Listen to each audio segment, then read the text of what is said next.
Rahim. Assalamu alaikum everyone. This is MD Mohiuddin Mahimi speaking. So today our illustrated topic is person. Person and helping verb. এটা খুবই খুবই গুরুত্বপূর্ণ। অনেকে এটা কিন্তু অনেক সহজ বিষয় বাট কমন মিস্টেকের ক্ষেত্রে আমার মনে হয় এর চাইতে আগে কিছু যায় না এখন পর্যন্ত ইংলিশের গ্রামাটিক্যাল এর জগতে আর কি।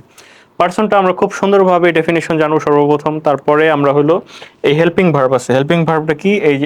এই যে আমাদের হেল্পিং ভার্ব মানে এমটা কোথায় বসে, ইসটা কোথায় বসে, আর কোথায় বসে, ওয়াস ওয়ার কোথায় বসে, ডিড, সম্পূর্ণ এই ভিডিওতে ক্লিয়ার হয়ে যাবে আল্লাহর রহমতে। তারপর আমরা কি করব, এখানে প্র্যাকটিস আছে, কিছু প্র্যাকটিস করব, প্র্যাকটিস করে এইবার শেষ হয়ে যাবে আল্লাহর রহমতে। তো সর্বপ্রথম আমরা একটু পার্সনের সংজ্ঞাটা জানি। ভিডিওটা বেশি বড় হবে না, আশা করা যায় 10 মিনিটের ভিতরে আল্লাহর মধ্যে শেষ হয়ে যাবে।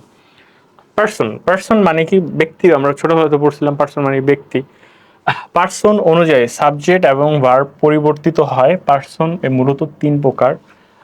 আচ্ছা ঠিক আছে, first person, second person and third person. এই থার্ড পার্সনটাকে আবার আমরা কি করি, দুইটা ভাগে ভাগ করি। Third person singular, third person plural. Okay, so আমরা শুরু করি। আর আমি অত একদম ডেফিনেশন অত ডিপ ভাবে দেই না, যতটুকু দরকার আমাদের বাস্তব জীবনে অতটুকুই দেই। তো এই যে ফার্স্ট পার্সন, ফার্স্ট পার্সনকে যে কথা বলে, যেরকম আই, উই, যেরকম আমি কথা বলতেছি, that means I am first person.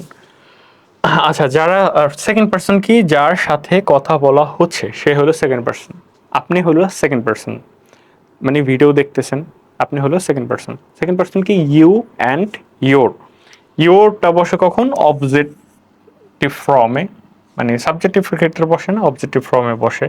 আবার এই ক্ষেত্রে আমরা ইউজ করি your father, your father, your friend, এরকম ভাবে এই ক্ষেত্রেও আমরা ইউজ করি আর কি। ঠিক আছে, এটা গেল। তারপর আমরা সেই সাবজেক্ট মানে থার্ড পার্সন। হ্যাঁ, থার্ড পার্সন বলতে কি বুঝি? আমি, এটা হলো গিয়ে কি ফার্স্ট পার্সন, তুমি সেকেন্ড পার্সন। এ ছাড়া মানে পৃথিবীতে যা কিছু আছে সবই হলো গিয়ে কি থার্ড পার্সন। এই থার্ড পার্সনের ভিতরে দুইটা ভাগ, একটা হলো থার্ড পার্সন সিঙ্গুলার, আরেকটা হলো গিয়ে কি third person plural. So singular বলতে কি? এই যে he, she, it or any singular name, এখানে একটু অ্যাড করে নিন, সিঙ্গুলার হবে এখানে। Any singular name, Mahim, Dhaka, the pen, আর করিম, রহিম, এগুলো কি সিঙ্গুলার। প্লুরালের ক্ষেত্রে কি হবে? They, the boys, the friends, Rahim and Karim, এগুলো কি প্লুরাল। খুবই সুন্দর। এখন আমরা কি পার্সনের মানে কিন্তু সব পার্সন সম্পর্কে সাবজেক্ট কোথায় কি হবে এটা কিন্তু আমরা জানলাম। এখন দেখেন আমরা হলো একটু হেল্পিং ভার্বটা একটু জেনে আসি। ভার্বটা জানি, এখন তো সাবজেক্ট জানলাম, একটু ভার্বটা জানা উচিত। হেল্পিং ভার্ব বলতে কি? Do verb, be verb, have verb, এবং এই ভি ভার্বের এখানে আপনার একটু এখানে লিখে দেওয়া উচিত ছিল। এটা হলো গিয়ে কি প্রেজেন্ট ফর্ম, প্রেজেন্ট। এটা প্রেজেন্টের ক্ষেত্রে এটা কাজ করে, আর এটা হলো গিয়ে কি পাস্টের ক্ষেত্রে কাজ করে। একদম আল্লাহর রহমতে এই ভিডিওতে সব ক্লিয়ার হবে।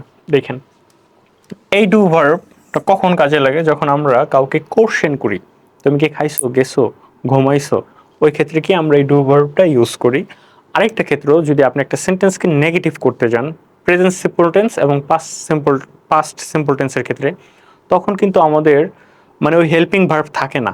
ঠিক আছে, এই ইজ, এম ইজ, আর এগুলো কিন্তু প্রেজেন্ট টেন্সে থাকে না। এই যে আপনি যদি এরকম লিখি আমি, হি গোস টু ইউনিভার্সিটি, এরকম যদি থাকে, এই সেন্টেন্সের ভিতরে কি এরকম কোনো আছে? Am is are was were এগুলো কিছু আছে নাই?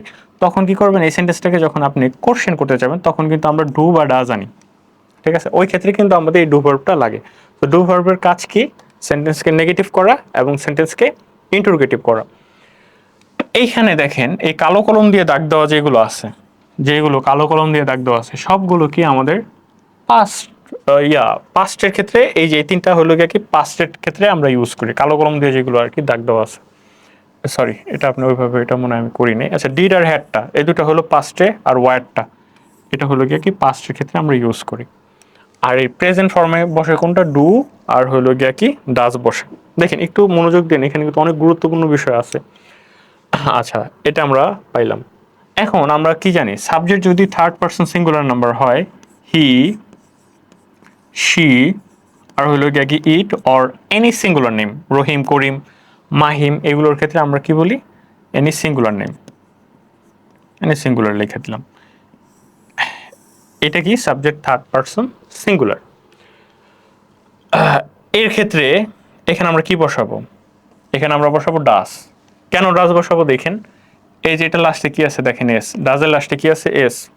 হ্যাজের লাস্টে কি আছে, এস। ওয়াজের লাস্টে কি আছে, এস। ইজের লাস্টে কি আছে, এস। বোঝা গেছে? যেগুলো লাস্টে আপনার এস আছে সেগুলোতেই আমরা কি করব, সাবজেক্ট থার্ড পারসন সিঙ্গুলার বসাবো।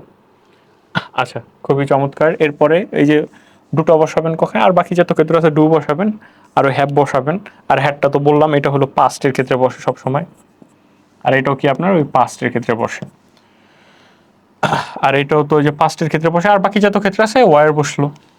একটু মাথাটা একটু খাটান। আর আয়ের পরে কি বসে সবসময়, এম বসে। দুনিয়াতে এমটা আসছে আয়ের পরে বা আগে বসার জন্য। একটু মনোযোগ দিয়ে আপনি যদি পুরো ভিডিওটা খেয়াল করেন, একটু মনোযোগ দেন, আল্লাহর রহমতে কিন্তু এই ধরনের কমন মিস্টেক আপনি আর কখনো করবেন না।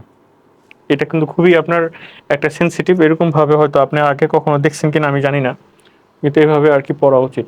একটু ডিপ লার্নিং এটা কিন্তু আপনার এইভাবে করা উচিত। আচ্ছা, পার্সোনাল এক্সারসাইজ, আমরা কিছু এক্সারসাইজে যাই। এখানে দেখেন আই আছে, আয়ের পরে কি বলছিলাম, দুনিয়াতে একটা জিনিস হবে এম। আয়ের পরে বা আগে, আগে কখন বসে এটা একটু কমেন্টে বলে দিন যে আয়ের আগে কখন এমটা বসে।